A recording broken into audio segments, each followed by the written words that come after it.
Seguimos acá en Tolerancia Cero y ahora tenemos acá a la presidenta del Instituto Nacional de Derechos Humanos, Lorena Fríes. Gracias por estar acá. Gracias por la invitación. Y el tema que queremos tratar con ella son básicamente dos, pero son mucho más amplios, que tiene que ver con el tema de los derechos humanos, pero llevado a nivel cotidiano, a nivel absolutamente contingente, que le puede pasar a usted en la calle, como vamos a verlo, y que ha tenido dos expresiones muy fuertes en los últimos días, como fueron las expresiones de racismo, en el caso de un jugador de fútbol, y las expresiones de este arresto ciudadano de una persona y lo que se hizo con la persona que se detuvo después. Así que te invito a ver una nota y conversamos. Perfecto.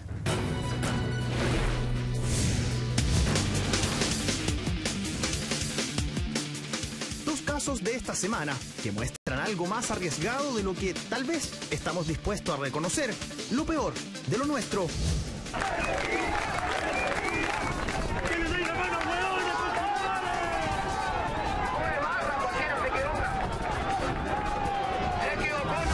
Expresiones que, escondidos tras una camiseta, un grupo de hinchas descontrolados descargaron su ira contra el venezolano Emilio Rentería cuando con pericia puso el 1-0 de San Marcos de Arica en el clásico contra Deportes Iquique. Algo que días antes ocurría en el Teniente de Rancagua. Los insultos contra Rentería provocaron la detención del partido. En Arica simplemente se suspendió. El racismo en el fondo es, digamos, la incapacidad de ver al sujeto en sus, digamos, dimensiones más completas, y entonces es solo la fijación que tenemos en uno de los atributos de las personas. Con el paso de los años, la realidad migratoria crece. Si en 1982 el censo registraba un poco más de 83.000 personas extranjeras legales en Chile, en 2014 se estima que el número aumentó en 441.000, y con ellos la llegada de nuevas costumbres, nuevas razas, nuevos idiomas y puesta a prueba nuestra cultura. El instituto ha podido recabar a través de sus años de trabajo es que efectivamente el racismo es hoy parte de la cultura chilena, y eso es una de las cosas que fuertemente el Estado debiera trabajar por erradicar. Aprueba también el principio de que todos tenemos derechos, un hecho delictual que terminó en esto. Una expresión de un malestar ciudadano que puede tener un sinnúmero de explicaciones. Yo creo que esto es mucho más cercano a una especie de linchamiento que a una detención ciudadana. Estamos traspasando un límite ético, digamos. Entonces hay mucho de esta, yo creo, de esta lógica mal entendida, digamos, de si la justicia no puede, y digamos, también hay que pensar en lo pernicioso que son estas instalaciones culturales que se arman, digamos, en las campañas políticas, como lo de la puerta giratoria. ¿Será que esto es una manifestación de un disgusto, un descargo o más bien un completo signo de incivilidad? Bueno, ese es el tema. Tenemos estos dos que fueron noticias y que tiene que ver con no los comportamientos que puedan tener una autoridad en un determinado régimen, sino que con la gente común y corriente cuando va al estadio o cuando enfrenta este asunto de arresto ciudadano. ¿Por qué no? ¿Por dónde partimos, Lorena? Partamos por el fútbol. Partamos por el fútbol, pero hay un caso que no está contemplado, que yo creo que también es importante, que fue el caso de una mujer inmigrante boliviana cuyo hijo murió por no ser atendido en el norte en el consultorio y se le exigía que pagara, siendo que está garantizada por urgencia la salud en el caso de las mujeres que han tenido pequeños aunque fueran inmigrantes. Y lo digo porque son de distinto cuño. En el caso de esta mujer fallaron las instituciones públicas en cumplir con el mandato que tienen de protección, en este caso, a esta mujer con su guagüita. En el caso del fútbol, hay allí siempre dicen que el fútbol es expresión de lo que pasa en la sociedad. Bueno, yo creo que es expresión de lo que pasa. Todos los fanáticos del fútbol dicen que el fútbol es un espejo de la sociedad. Bueno, yo creo que en ese sentido sí lo es. Y en el otro caso, estamos hablando de los sectores más vulnerables y respecto de los cuales finalmente es donde se corta el hilo, y se corta el hilo por clasismo, por racismo, se corta el hilo también por malestar respecto a la seguridad, a límites inhumanos, diría yo. Ahora, en el tema específico, Lorena, del racismo, y con este ejemplo de lo que pasó en el fútbol, la gran diferencia respecto a, qué sé yo, una década atrás, y para qué decir, más atrás, tiene que ver con que ahora hay reglamentos, con que ahora hay leyes, con que ahora ya no es tan fácil incurrir en ciertas conductas. El mismo fútbol tiene reglamentos que hace, por ejemplo, que se pare un partido. Eso hace 3, 4, 5 años era impensable. La reacción de la FIFA, de la NFP fue inmediata. Esto no se puede hacer en una cancha y esto es un castigo inmediato. Esa diferencia, ¿tú crees que va conduciendo hacia que cambien las percepciones o la verdad es que no, por supuesto. No, yo creo que sí. Y de hecho es un héroe el árbitro, digamos, cuando detuvo y suspendió el partido. Y efectivamente hay hoy día normas. Sin embargo, yo creo que no ha sido suficiente porque se ha pensado, por ejemplo, en la ley de violencia en los estadios frente a los actos de violencia material que ocurren. Y sin embargo, esa misma ley de violencia en los estadios habilita, por ejemplo, para que se hagan planes de prevención, de educación, de campañas a la ciudadanía. Y no se ha hecho en esa materia. Y en ese sentido, yo al menos creo que es súper importante porque cuando uno habla de inmigrantes en Chile y habla como algunos hablan, es que no ha revisado nunca la historia de este país, porque uno podría pensar que salvo los pueblos originarios en el norte y en el sur, aquí hay 16 millones de inmigrantes. Esa es la historia de Chile. Chile se construyó a partir de una mezcla. Entonces que de repente cada cierta etapa aparezca gente diciendo qué raro que estén llegando estos tipos, que hay 441.000, que ha aumentado los inmigrantes. Bueno, sí, eso somos como país. Si no sabemos convivir con eso, quiere decir que alguien no revisó la historia, ¿no? Cierto, pero también depende del inmigrante, si ese es el problema. Porque cuando los inmigrantes son alemanes, son suizos, son bienvenidos, ¿no es cierto? Y entonces, cuando son bolivianos, peruanos, cuando son de República Dominicana, cuando son colombianos y son, por lo tanto, de piel negra, de piel oscura, entonces la situación cambia y eso es un problema que arrastra a Chile históricamente también respecto de cómo se ve a sí mismo. Se ve como un país más cercano de Europa que de sus propios pueblos hermanos y en ese sentido se nota. En el norte hoy día se nota brotes de xenofobia, se notan brotes de racismo como el que acabamos de ver y eso la única forma de combatirlo evidentemente tiene que ver con hacer justicia cuando se cometen actos de delito, pero con mucha educación y cultura en derechos humanos. Mira, déjame plantearte un punto que de alguna forma lo denunciamos la semana pasada cuando tocamos el tema de Estados Unidos y lo que está pasando en Ferguson, en la situación racial. Si hay un país que ha invertido en términos de intentar solucionar el problema sobre la base de la formalidad, ese es Estados Unidos. Sí. Hay protocolos de cómo tú te debes referir a determinadas razas. Se acabaron los negros, están los afroamericanos o los nativos americanos y no hay indios.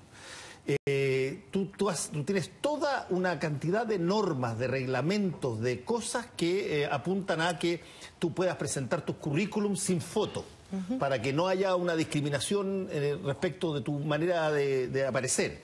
Cuando tú tienes cuotas específicas que llenas en determinados tipos de trabajo.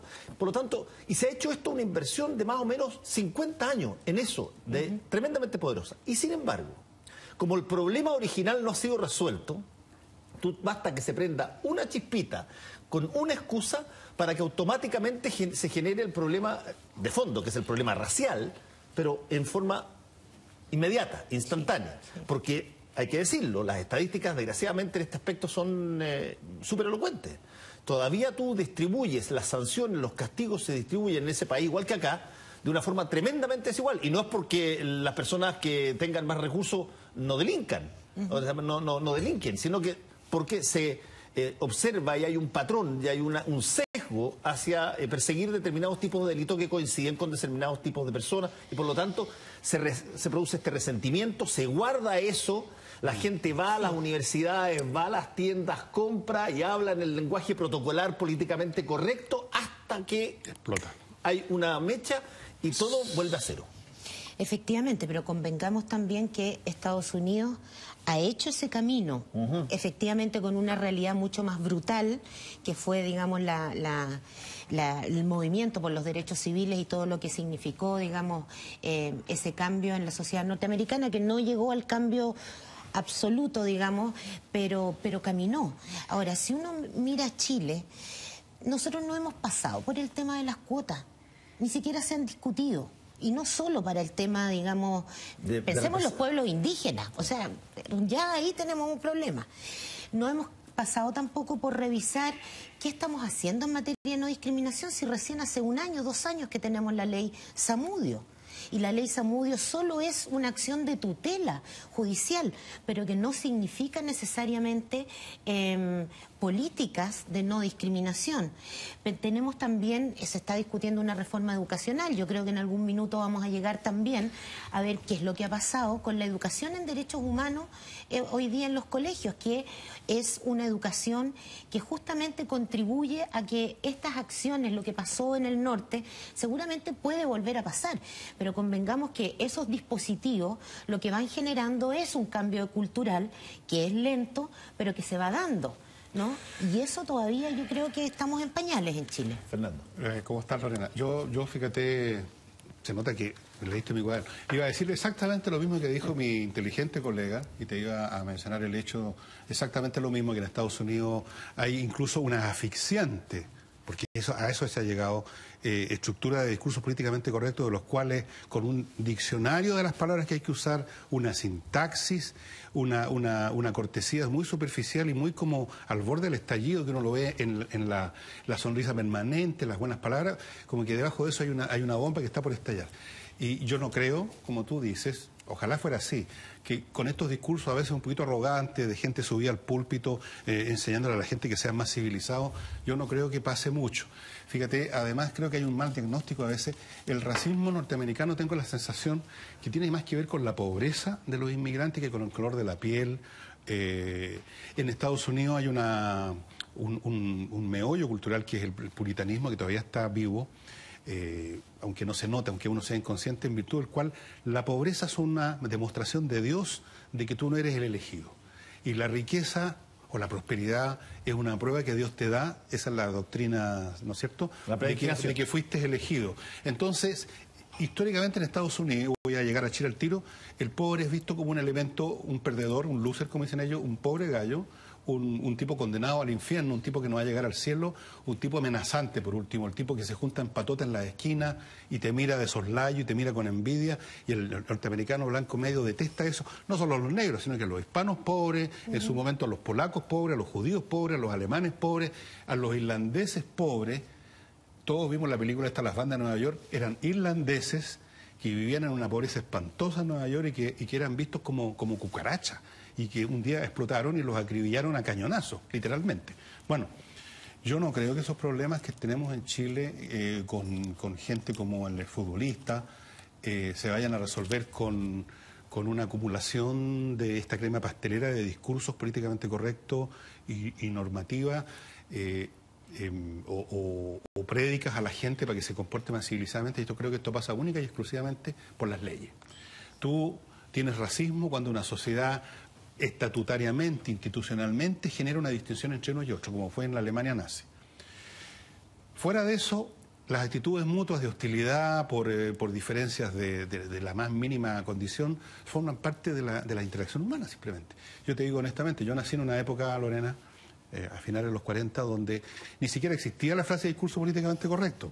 Y nos insultábamos y nos enfrentábamos, nos tratábamos de negro o de rubio o de pailón o de guatón o de maricón o que sea, y era una cuestión puntual y privada, y uno o la resistía o la devolvía o se agarraba a puñeto o tirarse el pelo en las damas. Y no se convertía en un tema público, en un tema de diario, en un tema de denuncia, en un tema de escándalo nacional, ni en una cosa, era una cuestión puntual. Y yo no sé si era mejor o peor eso que lo que ahora vivimos, porque yo creo, y a propósito de lo mismo que decía Fernando, vi un estudio de un analista norteamericano, a propósito de lo que pasó en Ferguson, que decía no solo que no han cambiado las cosas, sino que se hacen peor, porque si tú estás 20 años reprimiendo tu desconfianza y tu desprecio incluso por el pobre de la cuadra al lado, y te obligan a tratarlo con la mayor cortesía porque si no te caen encima, el día que se da una oportunidad, tú te cobráis todas las cuentas. O sea, este aplastamiento superficial de los conflictos que a veces son inevitables, son a veces peores que una enfermedad, Lorena. Yo creo que hay que tener en cuenta ese fenómeno en Estados Unidos se está viviendo. Sí, pero mira, Cuando uno habla de discriminación, porque finalmente lo que estamos hablando es de discriminación, en este caso puntual, una discriminación por origen racial, en otros casos puede ser por nacionalidad o por grupo étnico. Lo que estamos diciendo no es solamente que las leyes eventualmente puedan discriminar. De hecho, el concepto de discriminación hace mucho rato que superó el margen legal. ¿Es por acción o es por resultado? Hoy día las leyes en la mayoría de los países son neutras. No dicen, ¿no es cierto?, los judíos no pueden realizar tales actos. Pero, sin embargo, esas leyes neutras caen en un contexto. Y ese contexto puede ser justamente en que se discrimina a los judíos. Y, por lo tanto, va a tener un efecto que es de discriminación. Por lo tanto, el concepto de discriminación se inscribe en un contexto y esa discriminación ya no es individual, es una discriminación estructural o sistémica. En este país tenemos problemas de discriminación estructural respecto de, por ejemplo, o sea, yo te diría casi todos los grupos vulnerables, y pensando además que es un país tremendamente violento. Y ahí quiero ponerles un punto en esto también, porque en un país donde, a propósito de las llamadas detenciones ciudadanas, que son las golpizas ciudadanas en realidad. Las turbas justicieras. Exactamente. Ahí uno tiene que decir también que en este país hay un sustrato de violencia que se expresa en los niveles de violencia en los niños y niñas en sus hogares. Estamos sobre el 70% de los niños que dice que ha recibido algún castigo físico por parte de padre o madre. Respecto de las mujeres también, nosotros como instituto tenemos más de 30 querellas por tortura respecto de los distintos funcionarios que tienen la posibilidad, ¿no es cierto?, de privar de libertad a personas. Por lo tanto, hay algo que está naturalizado. Eso te quería preguntar, porque ese ánimo castigador, llamémoslo así, que hay hoy en la sociedad, uno puede tomar el ejemplo de estas turbas justicieras que terminan humillando o vejando al tipo que detienen, pero que él es el señor con el que uno convive todos los días, o la señora que vive al lado. De repente no es una gente que apareció de cualquier lado, tiene que ver con una cultura que está vigente. Y tiene que ver con un linchamiento público que también se da no solo en los que son menospreciados en términos raciales o sociales o lo que sea, se da también para arriba. Y hay un linchamiento público en las redes sociales a las autoridades, a los empresarios, cualquiera. Hay una sensación, no sé si tú la compartes, de un ánimo castigador. Sí. Para todos lados, disparando para todos lados. Yo creo que sí, por eso que no quiero caer en esta cosa como light de que con educación se resuelve todo. Sin duda que a través de normas, etcétera, y para eso existe un Estado de Derecho que tiene a su base los derechos de todas las personas que habitan en el territorio de este país, pero eso también tiene que ir acompañado con educación, y lo digo porque si tú vas a un kinder de niños donde hay niños migrantes, ahí no hay problemas de discriminación.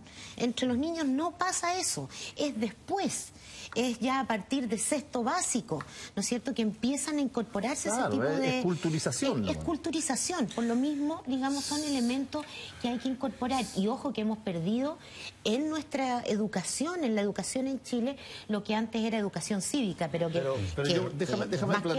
plantearte dos temas que yo creo que pueden ser polémicos, pero que están asociados a esto. Por ejemplo, yo soy una persona que, y lo he dicho varias veces en Tolerancia Cero, lo dije la última vez cuando se mostró la película Pinochet, el documental, y un grupo de personas asaltó e insultó al exministro Márquez de la Plata. Y yo dije, a mí me cargan la funa como lógica. Totalmente. Me carga esta lógica de andar apatotado y reclamarle a alguien algo. Ok, tú lo quieres humillar, tú lo quieres exponer, para esas cosas puedes hacer miles de cosas sin necesario de hacer esas cosas, pero entiendo que hay mucha gente que considera que eso es lo mínimo. Yo no, yo creo que tú no puedes aceptar que humillar a alguien o hacerle un escarnio público, pegarle en algunos casos, insultarlo, escupirlo, vale porque coincide con tu idea y no vale cuando no coincide con tu idea. Ese es un tema que quería plantear. Y el segundo, aquí hay un problema, Lorena, que me parece es de una doble dimensión. Por una parte, nosotros somos total y absolutamente ignorantes de cuánto dependemos hoy, por ejemplo, del extranjero. Yo te pregunto, si mañana, lunes, todas las personas extranjeras, enfermeros, choferes de ambulancia, médicos, de la atención primaria de salud, dejaran de ir a trabajar, tú te verías en un problema, pero gigantesco, son casi la mitad. Son de todos los funcionarios a lo largo del país. Y sin embargo, uno sigue pensando de que hay una suerte de diferencia cualitativa entre yo, por ser de este territorio, y otro de venir de allá. Y el segundo punto tiene que ver con, y yo insisto en eso, tiene que ver con el lenguaje que se usa en la casa. Mis hijos siempre me retan porque yo soy súper catete cuando ellos en WhatsApp hacen una talla, una cosa, y yo les reclamo. Pero yo tengo la sensación de que el gran educador respecto de cómo tú eres respecto de el resto de los seres humanos sigue siendo el padre, la madre, la familia. Cómo tú te comportas, cómo a ti te escuchan, cómo tú estableces. Si tú roteas, tus hijos van a rotear. Si es que tú tratas a las personas que no están en tu bando político de facho o de upeliento, los cabros van a usar los mismos argumentos, tienen una proclividad a usar los mismos argumentos. Y por lo tanto, mucho tiene que ver con qué tanto nosotros estamos conscientes de la forma en cómo tú creas una postura hacia la persona que es distinta, diferente o que viene de otro país. Y toma en cuenta también que el capital cultural que hoy día tienen los padres es mucho menor, es el que condiciona en definitiva lo que va a pasar con los niños en términos de la educación, ya que no es la educación hoy día la que está haciendo ese trabajo, lo están haciendo los padres. Si los padres tienen un problema de capital cultural ahí también, eso se va a expresar. En la encuesta que nosotros hicimos en el Instituto Nacional de Derechos Humanos, veíamos que quienes más respetan, quienes más valoran al otro, son los niveles más educados. En la medida que hay menor educación o menor acceso a la educación, tú te encuentras con que empiezan todos los prejuicios, las generalizaciones respecto del otro distinto. Entonces sí tenemos un problema de preparar a los hijos, de preparar a los alumnos respecto de la convivencia en sociedad, porque no somos solo seres aislados, sino que necesitamos de los otros, y de los otros que estamos necesitando están los migrantes y las migrantes que están entrando al país por el norte. Me tocó hacer una misión de observación el año pasado y efectivamente en el sistema de salud, por ejemplo, tienes migrantes trabajando codo a codo fuertemente. ¿Y qué pasa con ellos? Que los propios funcionarios públicos también los discriminan. Entonces te dicen, no, pero es que estos tipos no saben lo que sabemos nosotros.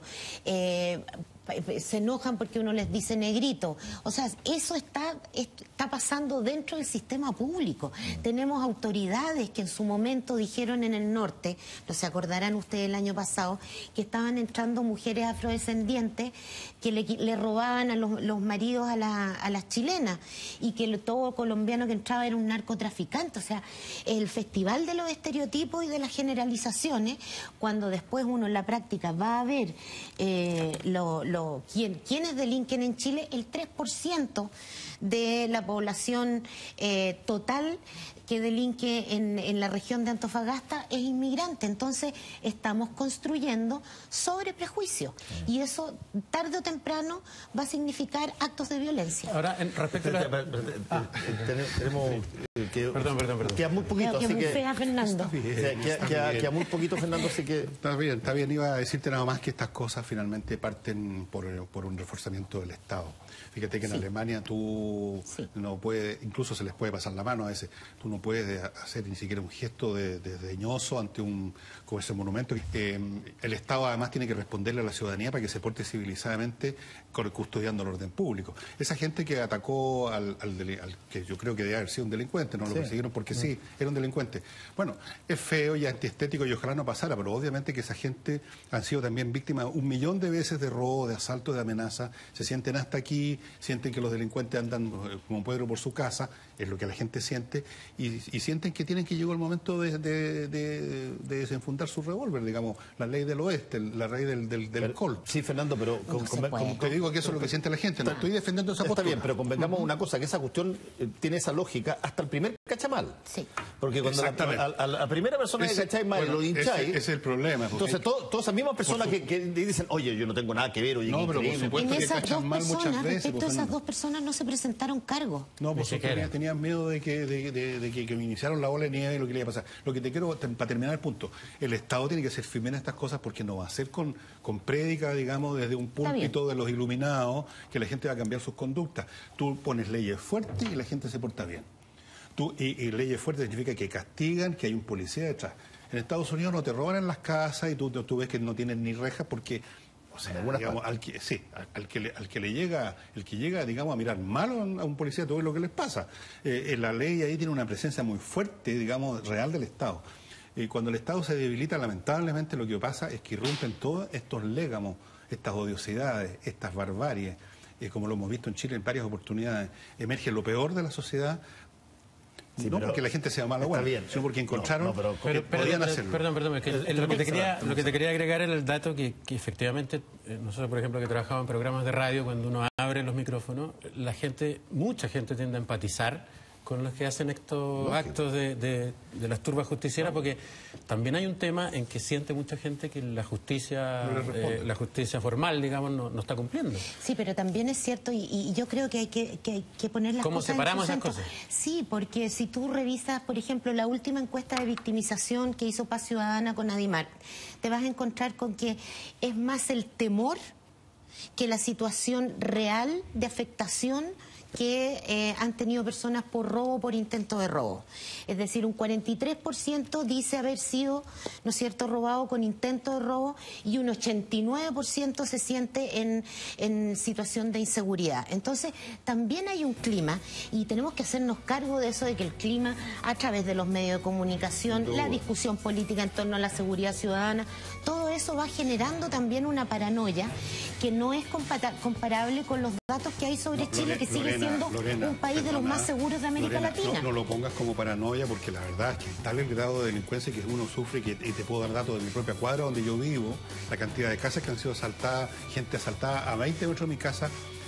A mi hija una vez le sacaron a la fuerza una bicicleta. Son muchos más los casos de los que uno creería, y obviamente que eso genera preocupación. No es una paranoia, no es una cosa gratuita, no es que esté enfermo mental la gente, sino que efectivamente la delincuencia es muy brutal, muy agresiva y muy frecuente en Chile ahora. Esa es la realidad que está viviendo la Callada. No es una mera alarma de la prensa. Yo creo que hay un poco de alarma, también, pero de todas maneras, pero hay un fundamento grande. Hay, y no niego que haya inseguridad y que el Estado es el primero obligado a garantizar eso, pero eso no justifica ni autoriza de ninguna manera lo que esos dos golpizas ciudadanas... Siempre y cuando esos delincuentes sean atrapados por la policía, si no va a terminar la gente tomando... Fernando, sí, si es que eran delincuentes. Ese es el problema, porque además de que no corresponde el linchamiento, a veces se equivocan, como dice Fernando. Pero eso es una cosa que se ha ido alentando por la inoperancia que la gente cree o realmente ve que tiene la justicia con estas situaciones que se dan en el país. Tenemos que ir. Lorena Figues, muchas gracias. Gracias a ustedes. Ya, necesito...